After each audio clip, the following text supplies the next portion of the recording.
మన నేలల్లో చౌడు ఉంటే ఆ లక్షణాలు ఎలా ఉంటాయో చూద్దాం. చౌడులో కూడా 2 రకాలు ఉంటాయి. అదొకటి పాల చౌడు, రెండవది కారు చౌడు. ముందుగా పాల చౌడు లక్షణాలను చూద్దాం. నేల పై భాగంలో ఉప్పు పేరుకొని ఉంటుంది.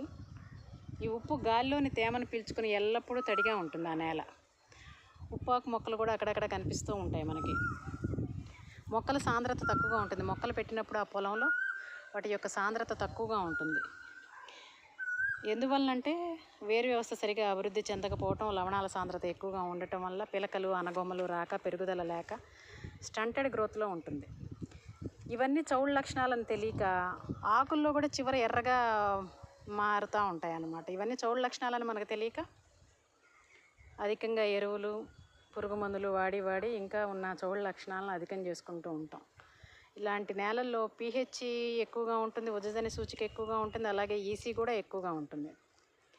దీనికి పరిష్కారం కేవలం నాణ్యమైన జీవన ఎరువులు వాడటం.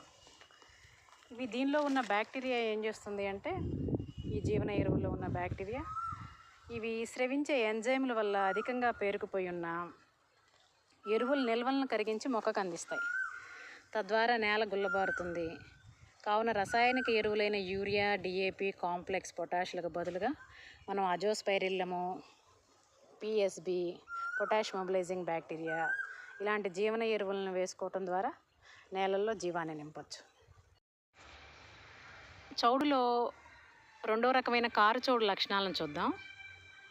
ఈ కారు చౌడు లక్షణాలు ఎలా ఉంటాయంటే, నేల ఎండినప్పుడు గుణపం వేసినా దిగబడనంత గట్టిగా బండబారి రాయవలే ఉంటుంది నేల. నీరు ఎప్పుడు తేరుకోదనమాట, చిక్కటి బురదలాగా ఉంటుంది నీరు పెడితే. రోజుల తరబడి నీరు కూడా ఇంకదు.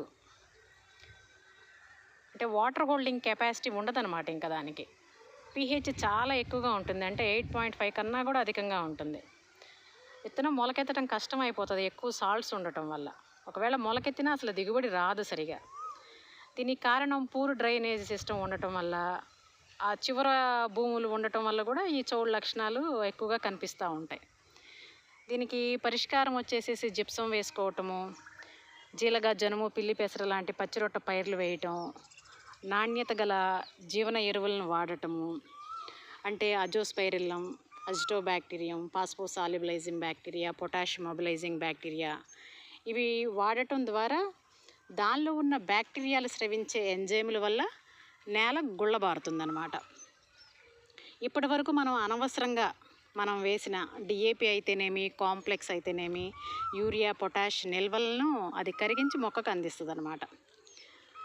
ఇవి మొక్క తీసుకోకుండా, అందుబాటులో లేకుండా భూమిలో పేరుకుపోయి ఉంటాయి అన్నమాట. వీటన్నిటిని కరిగిస్తాయి ఈ జీవన ఎరువుల్లో ఉండే బ్యాక్టీరియాలు.